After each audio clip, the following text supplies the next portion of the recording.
name is Rizedon. I'm Maria Farima Di Perini. I'm Shalice Piliaca. I'm Rica G. Franza. And I'm Stephanie D. Arancio. And today we're gonna do our performance task in GCW about cultural exchange and globalization. Come with us as we try Korean food here at the Lisay City Park. Yay!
Country is South Korea, and we have here Egg roll. Korean egg roll, and this is the ramen, And also, we have Buldak ramen. so let's eat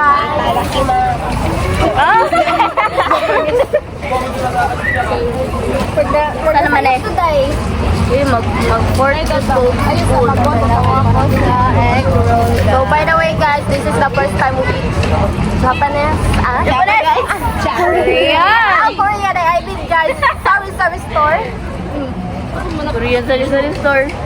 Hey, No choice to try sa nila mo ang chopstick. Kung di mo paak, ako mo paak. Hindi na po ano eh. Oh, di rin ako mag-try na. Ay, tuluan ta mo guys sa pag-use sa chopstick. First, yan ay butan na siya diha. Duha. Hindi siya gani. Ikat. Sige. Ano daw? Tutorial. Ay, wait, sorry. 101. Wait sa ayos ako tayo blili ha.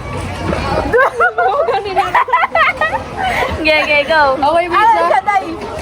Dito na po. Ay, yun sa pala di. Ako guys, balik guys, replay. Ano? Susuka lang ako. Bola-bola.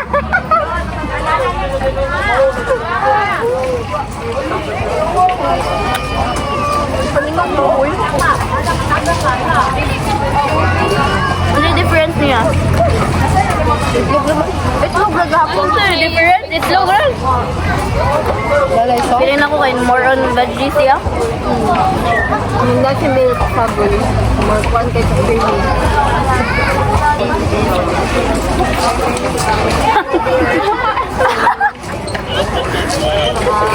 Okay. Sunod guys, we try the samyang. Samyang. Oh, try na to guys sa Takalibon guys. Ano tayo? Ano to? Uban na ako. Na-exit mo na yun. Hoy, vlog ba rin to? Dapat tayo mag-participation na Guys, you see that guys, man ako nabunlot. Wait, sa nilaog ba siya? Ako daw mo try daw ko. Ako? Nagituyo. Dali nagyan. Nagituyo. Ay daw. Ako ani ha. Imukabok lagi. exit tayo niya lang tayo. Di madasa. Dito eh. Okay lang guys. Walay hang lang. Joker dito eh. Bauday ko gamay. Okay lang guys. Way hang. Gamay ra. May hang, gamay ra. Gamay ra ba? Igo sa kamalipong. Kami ba na si Wade?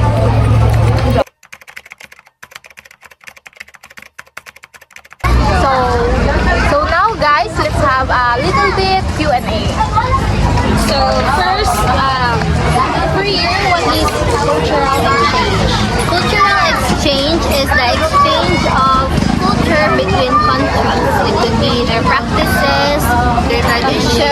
our mga beliefs.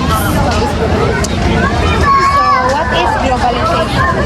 Globalization is the interconnectedness or influence of other countries to another. So it's like transferring some beliefs, culture, and etc. So some example of cultural exchange involves the food, music, fashion, education. So sa amo guys, ang among gi-apply is of course the food. Okay, Rika. So Rika, what is the positive effects of cultural exchange and globalization? So, the positive effects, we're adapting their cultures, also their foods, and many more. Mag-try taglambi nga food, guys. Yes. Able to try different kanang flavors. Na nice experience. Although gasto. Mahal. Sure. Mahal. For the next question, sige naman, sir. Okay, what are the challenges sa globalization? So, the challenges sa globalization is that sa sobrang ka-diverse gani, malimtan na nato ang atong own nga culture, belief, kay sa sobrang sa ka-adapt sa nato sa ilahang mga foods, language, kabaw na ta mo istorya sa ilahang language na makalimtan na nato tuo lang ato ang Tagalog nga katong mga deep na gani. Kay uban karon guys, mga bagong tubo nga mas known pa silang English kaysa sa Bisaya. Diba mo Bisaya ang mga kids. Oh, kabantay mo guys, mga bata guys, English na ka. I'm Peppa Pig! Guys. What? Naalan niyo mo guys, what ka ba yung good luck? Sorry! So Riza, Yes. can you share to us how globalization or cultural exchange is visible in your life? Labi na sa imong pag-eskwela. So for me guys is naka-help you siya sa ako kuan kay na-build akong knowledge and na kuan akong kuan na diverse ako mga perspective. Labi na kanang kuan guys kanang sa klase kay karon kay na may mga daghan na academic papers so mas naka-help siya na ko kay mas nahimo siyang accessible na lang nako and easier na siya para nako. Yes, very convenient. Kay In daghan terms na na sa mga academic knowledge guys. all around the world. Yes. Oh guys, daday life update guys. I-added ako day achievement da. Kaya tutorial ganyan guys, kaya karoon na dayon. Awa ka ba ko buti dito ka ba sa chopstick tawa na. Remix ni guys. Hybrid nga kuan. Diverse gid na-adapt na ko day. Nanay nanaon man sila.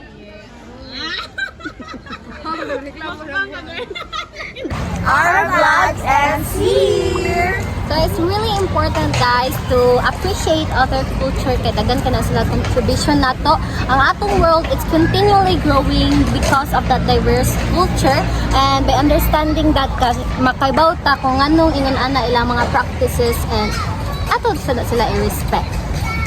So bisag unsa ka diverse ang ato ang world, dili na to kalimtan na ato ang own nga wika. And ika pa ni Rizal, mas malansa pa sa isda ang hindi marunong tumangkilik sa sariling wika. Let's value our own culture while respecting others. Bye-bye!